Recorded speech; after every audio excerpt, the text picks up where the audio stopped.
So, hello everybody. So I did a video recently that had nothing to do with what had kind of had something to do with collecting. The idea was I was trying to explain why it seems that political things have kind of invaded the collecting hobby space, and I thought it was just going to be a one-off thing. It's not the normal thing I like to focus on here, but it kind of seemed to have was well received.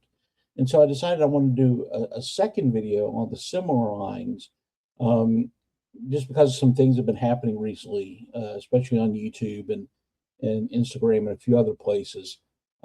Understanding that I kind of explain why it's here and why it's not going away. But one of the things that kind of confused me was this idea of when people talk about left and right in this space. And a and What's been surprising is this idea that a certain type of ideology has become associated with folks on the right.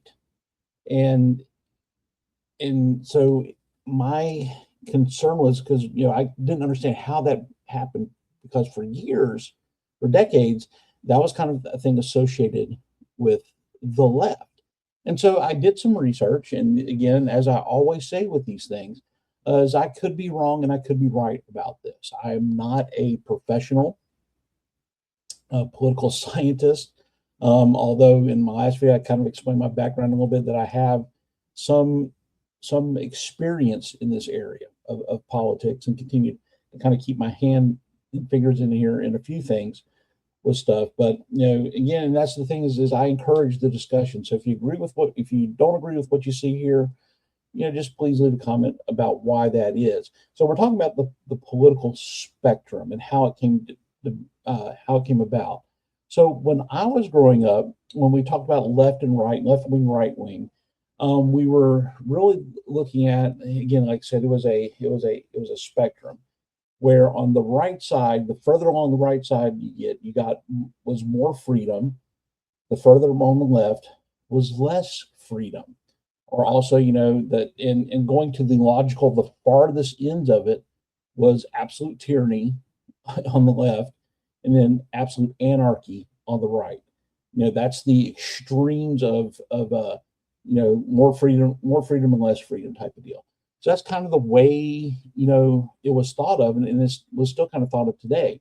So growing up, when you like started lining up political ideologies on this more freedom, less freedom, you would, the further to the right you would move. In the middle, everybody's considering the middle was kind of like the ideal of it. It's like, realizing you have to have some sort of government, you have to have some sort of, some restrictions so people didn't basically step on other people's rights and freedoms, which means you have to kind of give up a little bit of control to the government to have that balance. So that was kind of where the middle was at. And then to the right, you saw it was pretty much, your conservatives, your Republicans were kind of to the right of center, where they wanted to default more towards individual freedom, and Democrats were a little bit to the left of center, where it was like we want more government control so people can be, and it goes back to that idea of the constrained vision, the unconstrained vision I talked about in the last video with that. So going further to the left, you had, that's where you had you know, bigger government, more intrusive government, monarchies, or there, absolute monarchies where you had, one king or queen that, dictated what the masses would do. And then, you had your socialism, and then your communism, your fascism, then communism was on that side, and that's where we looked at. That's where fascism was on the left, because it was a system that was rooted in socialism. And then the further right you would go, and I always laugh at this because the libertarians in this country, they try to sometimes present themselves as the compromise philosophy that we believe a lot of the stuff on the right and the left, but You know, but it was mostly on social issues is where they're kind of like on that. But as I said, you know, in liberals, libertarians, you're more farther on the right because and it's because of the more freedom. You know, they believe in personal responsibility, individual freedom. Government should not do anything at all to impose on. So that means, you know, social issues that you normally associate with the left, you know, came down to an individual autonomy choice. So that was like, and then of course, as you go further out, it's anarchy. It's every person for himself. You know, I do whatever I want, type of deal. But somewhere along the line, this concept of tyranny and freedom, the political ideologies began to get mixed. And one of the things that began to happen is you got to see fascism become associated with the far right. And everything that I know and understand about fascism, especially the kind that was practiced by the Italians in World War II and the Nazi Party in Germany, was that's a leftist thing. So I began to ask, well, when did this happen? You know, when did fascism become associated with the right in this country? And what had happened, as what I found out, is that starting in, I think it was the 1960s, and as I looked at it, I couldn't pinpoint to a single person that came up with this idea. It's kind of like, you know, some people came up with this idea, the more people kind of added and refined it to. But it was basically something that was started by they weren't political scientists, they were actually psychologists. And they began to look at the thing, you know, the political ideologies and said, listen, they're just kind of too complicated just to put in, you know, simple left and right terms, you know, because there was you know, so there were thinking, you know, what's kind of, it was too simplistic because, you know, ideologies are very complex ideas. So they came up with what was called the political compass. So the political compass was basically divided up into four quadrants. So you had to the right, you had conservatism, to the left was radicalism, and and that's where the ideologies lie. But then they added, you know, the top and bottom to that was basically how the sides went about achieving their ideologies is either through a democratic process or an authoritarian process. And of course, this isn't how the political compass was originally um, posited. It's been kind of worked on, refined, and interpreted over time. So this was kind of a generalized term.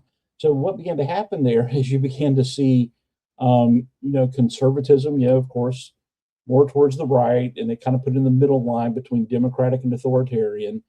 And then, you know, socialism, you know, was still to the left, with it being on the line of, you know, authoritarian and democratic, which that's a completely, you know, it's not good. And then, you know, then of course you had communism that was authoritarian radical, you know, still to the left. But then they wound up constantly putting fascism into the authoritative conservative side.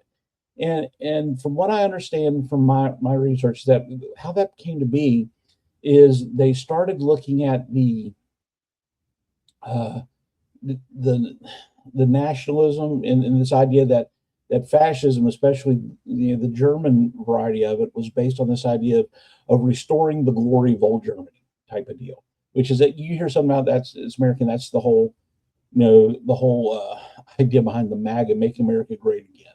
So there's that nationalistic component. So that's kind of, but in the conservative side, it was like they're trying to restore Germany, even though that's not really actually what was happening with that. So that's how fascism kind of started becoming associated with the right, and it was a very authoritarian. The problem with this, though, is people don't think about the political compass. And again, I disagree with where they put these things on there because I don't think that's right, especially when it comes to the idea of nationalism as well. Because you know there's a lot of countries besides America that are nationalistic. You know, China is very nationalistic. You know, the old Soviet Union was very nationalistic. Cuba is very nationalistic. Japan is very nationalistic. You know, so Australia is very nationalistic. The Canadians are really nationalistic when it comes to things. So again, so I think it's like, you know, I think the political comes because it understands that ideology and methodology, can be components, and they're very complex. You can't really simplify it. The problem is that most people still have this idea of a left and a right, that it's not a compass, it's a spectrum of things. So more and more what began to happen is fascism became associated with the right, even though that is actually incorrect. So because of that, when it boils down to the average American, the political spectrum now looks something like this. So what they do is, and again, I pulled these from all over the place, and this is the best representation of what I'm thinking of. So now somehow, to the far rights of the spectrum, uh, anarchy, which is a more freedom, that's a very far right thing, is now associated with the far left. And now fascism has become uh, associated with the far right. And then you have stuff like monarchism is right, and also, and then and basically now what they're saying is that the more towards the middle you are, the more freedom you have, and now into the far extreme ends is tyranny at the far ends, and that's not how that works. So that's kind of how this idea became part of it, and reason why that kind of fuels the heated rhetoric you're starting to see out of both sides is because it's been so muddled over time that nobody truly understands this idea of the opposite ends is absolute freedom and absolute tyranny on the side, of where their ideologies line up on that. So why is there confusion? And you see this in arguments. And a lot of times they argue, they confuse methodology with ideology. So you really see this when you start talking about when they start saying, the, that so and so is a fascist, and you ask, well, what about them, and what about what they're espousing as fascism, and they go, well, because they're trying to control this, or they're this, and I'll go, well, hold on, what you're doing is you're really confusing the methodology they use. I can argue that some people on the right can be authoritarian with that, but that doesn't make them fascists just because they're authoritarian. Because on the left side, the ideologies on the left, they can also have authoritarian leanings, and I think that's really where the discussion needs to be. Is is the policies and ideas you're pushing, does that require authoritarian power to create? And if and I could easily see how some of the things that's happening on the right, there's a push for like an authoritarian bit to establish these things. But then again, also on the left, socialism can only be maintained through a very strict authoritarian methodology with that. So there's the confusion. So when I hear people say that so and so is a fascist, or so and so is a communist, or so and so is a socialist, and so and so is a conservative, that the problems are really, when it comes down to, is the method that they're using to achieve those goals, and not so much the ideology that underlies the goals. Also, too, the confusion is, listen, again, these are very complex issues that we're talking about, and the average person doesn't, take the time or the effort to fully understand these things. So what we do is listen. We've got a lot of information coming at us, especially now in present day. You're just being flooded with information. And so our brains do what they do, is it's simplicity bias, is we just kind of break it down to the simplest terms possible. And that's what we act on with that. And it almost comes to the point where we just want to make everything more simple than it is, because we don't want to think about it. There's also, and then also too, we've become so personal, is that we need somebody, that we think that people that have an opposite idea from us, or an opposite stance, is we have this need to associate evil intentions with your political opposite. You think that they're pushing, more socialism and more government control, because they're evil, instead of maybe they just have this feeling that, listen, I don't know any other way that we can, make life better for people than to have government, step in and handle this. And then people that are like, listen, I don't think government should be doing that. We shouldn't be mandating all these things. You know, and if you don't think that, then you think, well, these people are evil because they just don't care about people and they want people to starve and all this stuff. Where when it could just be, listen, we just think that people should be allowed to do what they have the freedom to do better. That they should have that freedom, that you shouldn't force these choices on them. So what we do instead is we look at folks and it's like, well, I believe this. If you don't believe that, then obviously you're a horrible person. So what that has done is that it's really confused these things. So, and going back to simplicity bias, so we shortcut those by calling somebody a communist or a socialist or a fascist in that, when it's actually a little bit more complex than that. So of course, it comes as like, well, what do we do with this? How do we change this? And it's one of these things I don't think we ask this question enough, which is why I tend to always ask it. So I've got a few ideas of how we can start to move away from this and get back to more rational thinking. And the first thing is I think now, using left and right, left wing and right wing as shortcuts to labeling, is I think we should just completely start rejecting the notion of left and right, because it's just become so muddied and muddied and muddled. I'm trying to not refer to the left as the left or the right as the right, as I tried to refer to them by the ideologies, instead, or, that, more freedom, less freedom type deal. So I think we just need to stop using that label. And the second thing is to understand that support for one thing does not necessarily mean opposition to the other. We've got this thing going on where we think that if I support one issue that happens to be associated with one side, then I must 100% support all the issues that they have. It's like, listen, it's very possible that somebody that believes that abortion is a bad thing, they can also support gay marriage being a good thing.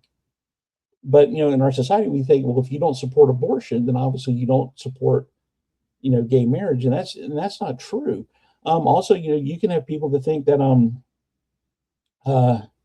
that having immigration laws enforced in this country means, doesn't necessarily mean that you want the voting rights of people to be infringed. Whereas people think that if you don't support open border immigration, then you want to suppress voters. And you can have these things. You can support, one or two things on either side of things without necessarily accepting the whole package. But what we do is, and again, I see this all the time, that just because somebody says they support this, you start saying, well, then you support this, and that's not necessarily the case for the vast majority of people in this country. Also, too, we can just stop automatically assuming evil intent. Just because some people have concerns about an issue, or doesn't mean they're evil people. That's the biggest thing, is that just because somebody voted for a certain person, means that you are this evil person that wants to destroy the world and eat puppies. That's not the case. It's always better to just assume that people are very complex things, and they may mean well. Like I said, I consider myself conservative, very conservative. Just because somebody may support something, may say they're a socialist or democratic socialist, I don't automatically assume that they're just an evil person that wants to take everybody's stuff. I tend to think that they think that way just because they think that's what's fair and that's actually a caring thing to do, even though I don't think so. I think that's actually, but I don't automatically assume they're evil. And I definitely don't want people to assume I'm evil just because I support certain things or don't support certain things. Here's the next thing we do is we can start rejecting and calling out extremism on the side you think you're on. And I'll talk about more later. And then also too, if I I think we need to start remembering to give others the same consideration that you expect them to give to you. We want to automatically just assume the worst in people, but we don't want people to assume the worst of us. And I think that if we begin to approach people that we don't agree with, especially in politics, with the same consideration that if I was in your spot, how would I want people to think about me? Would I want people to take a moment to understand, why I believe this way or why I think this should be the way we do things? Or do I just want them to automatically jump to conclusions about me? And so I'm just going to kind of leave you guys with this. And this is a good Orson Scott Card. I in the last video I kind of recommended this, about his book Empire, where he talks about. But he had this quote in here, and in bold is my emphasis, and it's from an essay he did called "Keeping Things Civil." And part of it says it begins by it's about how we change things. It says it begins by scorning the voices of extremism from the camp we are aligned with. Democrats and Republicans must renounce the screamers and haters from their own side instead of continuing to embrace them and denouncing only the screamers from the opposing camp. We must moderate ourselves instead of insisting on moderating the other guy while keeping our own fanaticism alive. And basically, the idea is this: it's very easy to point out the problems with somebody else, but at the end of the day, we don't have control over them. As much as people want to have control over other folks and how they think and how they talk, ultimately, the only person you do have control over is yourself. So the idea that maybe we should start, instead of trying to police the other side, we need to start policing our own side. And again, there are extremists in both sides, but the idea that you can't sit there and justify the extremism on your side by pointing out, well, they have extremism on their side as well. And ultimately, at the end of the day, it starts with you. It starts with us. It starts with me personally putting these things into practice. So with that, hopefully there's a little bit more understanding now of why this has. Hopefully we begin to start making changes in the conversation around this. I truly believe that there are ways that we can start getting along, even with diverse opinions, and to have honest conversations, honest debate around these issues, because I think it's important to do that as well. But automatically screaming, trying to shut the other side down, and labeling them as fascist or communist, or just because of one or two things, it's not the way to go. That's where it leads to problems and leads to a line that once we cross, we can't get back to. So with that, please let me know what you think. If you think I'm totally off base here, hey, put a comment down there and let's talk about this. I'm doing these, to kind of hope we can start fostering some debate around these issues. So with that, try to have a good day and try to be better to each other.